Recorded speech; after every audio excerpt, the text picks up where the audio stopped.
tempi brevissimi, però dobbiamo collegarci. Noi abbiamo un nostro fan club che sta guardando Sanremo dall'Argentina. Eccoli là. Che meraviglia. Eccoci qua, Ernestina. Mamma e il fratello. Ciao, che mi ha mandato un messaggio ieri, grazie. Allora, ecco, ciao Maria, ciao Stefano, ciao Diana, ciao a tutti. Ciao. Allora, voi ieri l'avete visto? Avete visto, sì, ovviamente. Allora, Ernestina,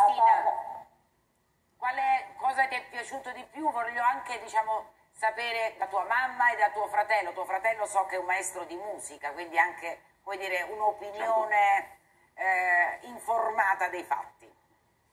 Ecco, io siamo il team Ranieri, veramente ci è piaciuto tantissimo anche tutto il festival, no? Per noi, come sai, nella nostra comunità italiana in Argentina, Sanremo è un sinonimo di musica, d'arte, di talento, è un festival che veramente sa emozionare e come particolarmente a noi, Lettere al di là del mare, che noi come discendenti di migranti sappiamo bene di quella tristezza, di quella nostalgia, di quella, anche io che le racconto nelle mie interviste, nel mio programma di radio, queste storie di immigrazione che veramente emozionano, e veramente questo testo è più una poesia che ha interpretato Ranieri, veramente ci ha emozionato. Il testo, quindi mi ha emozionato. Anche a me.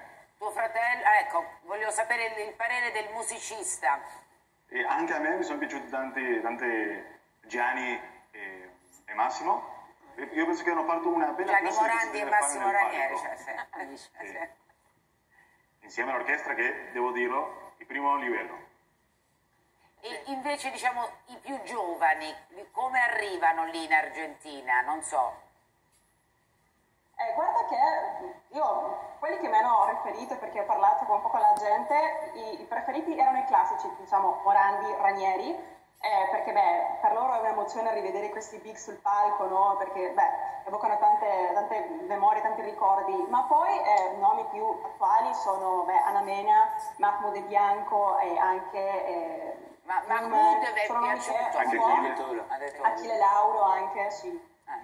Achille Lauro, ma i Maneskin saranno famosi anche lì, suppongo. Sì, dopo aver vinto il Sanremo è stato un boom qui. Si poteva vedere in tutte le reti sociali, nelle storie di Instagram, tutti quelli che non parlavano italiano neanche, ma mettevano sono fuori di testa, ma diversi da loro, tutti i Maneskin. E quindi, diciamo, i Maneskin arrivano anche oltre la comunità italiana, che sono dei fedelissimi, come dire, dei big Morandi, Ranieri. Per quanto riguarda l'immagine, qual è l'immagine che vi ha più colpiti? Cioè, come look?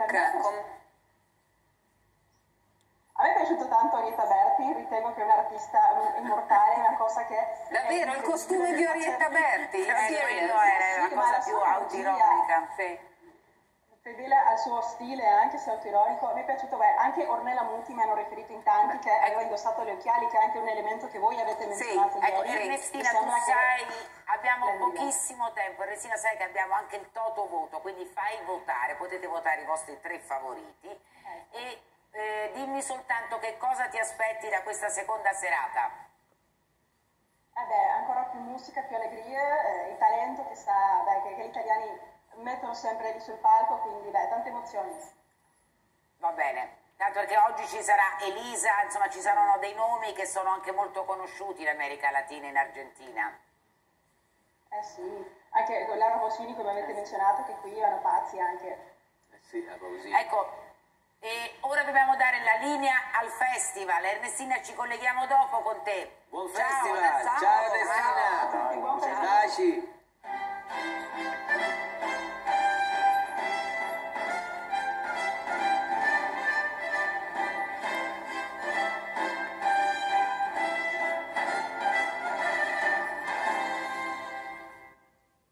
Sanremo 2022 è